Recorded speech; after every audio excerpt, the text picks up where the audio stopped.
what is distributed mutual exclusion, and then we can go to the Lamport's algorithm principle. We all of us know what is mutual exclusion. The problem of mutual exclusion is a shared resource.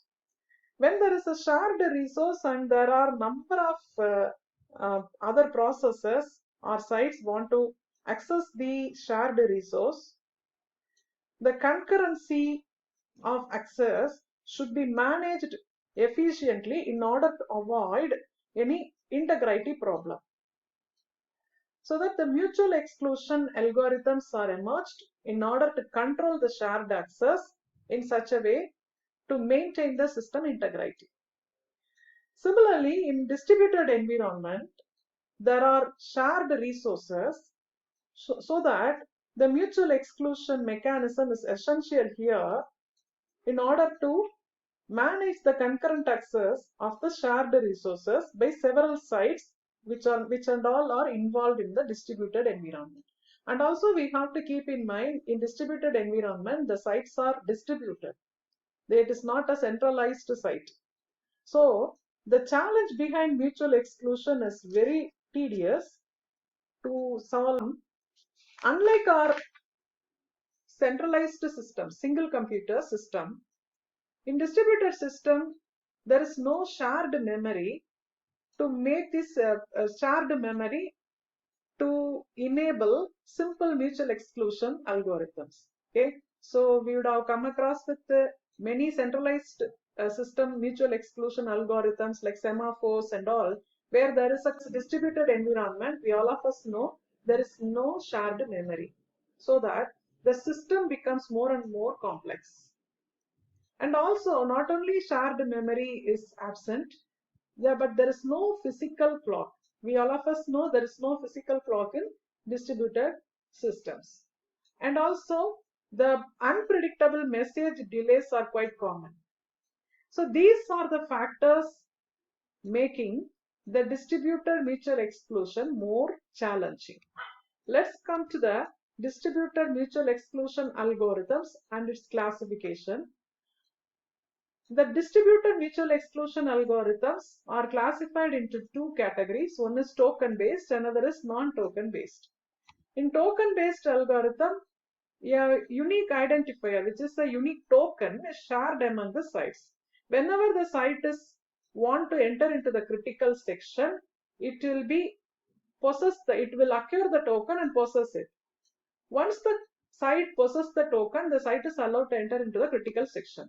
But in case of non-token based algorithms, there is no special unique identifier called token.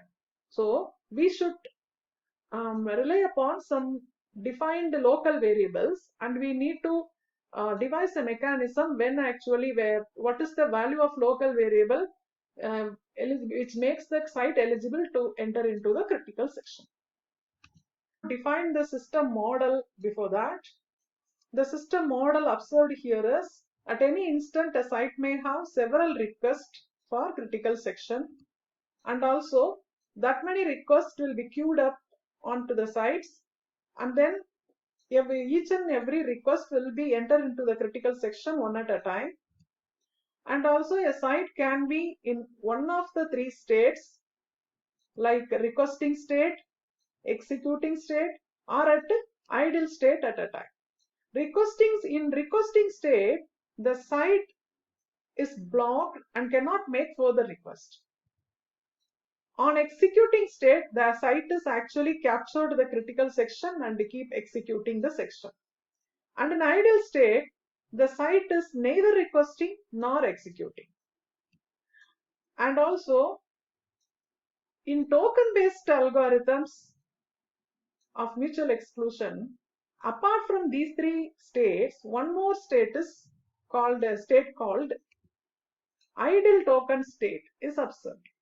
In idle token state, site which is holding the token can execute outside the critical section, right? It can hold the token but not executing the critical section, but the outside processes which are away from the critical section. So this is the special state observed in token based algorithms. right? So this is the system model we can keep in mind. And let's come to the requirements of mutual exclusion algorithms. The algorithms, mutual exclusion algorithms have the primary objective that to guarantee only one request accesses the critical section at a time. This is a very primary objective. So anyway, the critical section is allowed for only one particular process at a time. And freedom from deadlock, right? So we all of us know what is waiting endlessly for messages that will never arrive is called the deadlock situation. So the deadlock, for mutual exclusion to happen, the environment must be free, deadlock free. Freedom from starvation is the next requirement. A site should not force to wait indefinitely to execute critical section while other sites are repeatedly executing critical section, right? So that means a site is granted the token or critical section whatever, and it is holding this critical section for a long time while other processes or sites are waiting for it, right? So indefinite waiting causing starvation. So in order to have our mutual exclusion algorithm so effective, the environment should be starvation free. And the next requirement is fairness. Fairness guarantees that the requests are all executed in the order they are arrived, right? So that, and fault tolerance, failure, it can recognize itself so that it continues the function without any disruption, right? So the fault tolerance ensures that in case of failure, when the system awake from failure, it can recognize or reorganize itself so that it continues the function without any disruptions. So this is what actually the requirements of a mutual exclusion algorithm. So mutual exclusion algorithm must be deadlock free, starvation free, and this algorithm should be fair enough, and also fault tolerance should be ensured. We have many different mutual exclusion algorithms like token based, non-token based and all. How to measure the performance of the algorithm? Here are some metrics given: number of messages the algorithm enforced, and synchronization delay, response time, system throughput, low and high load performance, best and worst case performance, and there are so many measures. And we know, first, the number of messages here means the total number of messages necessary per critical section invocation, right? So this is what per critical section, how many number of messages are required, right? And the synchronization delay is the time required after a site leaves the critical section and before the next site enters into the critical section, right? That is what synchronization delay. There are two or for example, let's assume that there are two sites S1, S2. So first S1 executing critical section and it leaves out. Then S2 comes in. So the time between S1 leaves out and S2 comes in to the critical section is called as synchronization delay. Then the response time is the time. Actually, that is an interval. A request wait for its critical section execution to be over after its request messages have been sent out, right?